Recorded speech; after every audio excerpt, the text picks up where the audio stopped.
This is Gene Key for Skyserve News. The U.S. Department of Justice says Texas' new voting maps for Congress and for the Texas House were drawn with discriminatory intent. The Associated Press reports in filing with the federal court this week, the Justice Department is asking the court to reject Texas' plan. They argue that both maps diminish the ability of minority voters to elect their candidates of choice. The state contends that the plan maintains or increases the voting strength of minorities and are in compliance with the law. A three-judge panel in Washington has scheduled a hearing on the case for Wednesday. The legal fight in Washington revolves around a requirement in the Voting Rights Act that certain states, including Texas, be granted pre-clearance before redistricting maps and other changes in voting practices can be enacted. The Texas Department of Public Safety plans to deploy about 400 motion-triggered cameras as another tool to monitor the state's 1,254-mile border with Mexico. From McAllen, Texas, the Associated Press reports the $300 cameras have infrared capability, so they work at night and run off batteries that last about 2 months.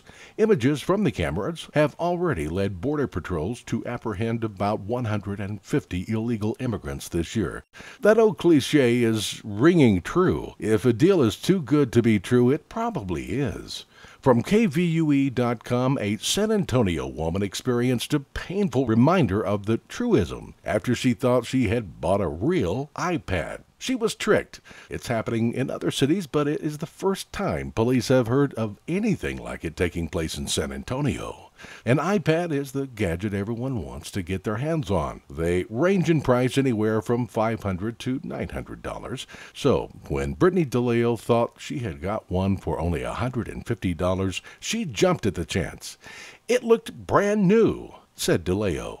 She says the item was packaged in what looked like manufacturing wrap. The problem is DeLeo bought the item off the street. She says 2 men in a silver truck set up at a Valero gas station on Sir Winston and Blanco.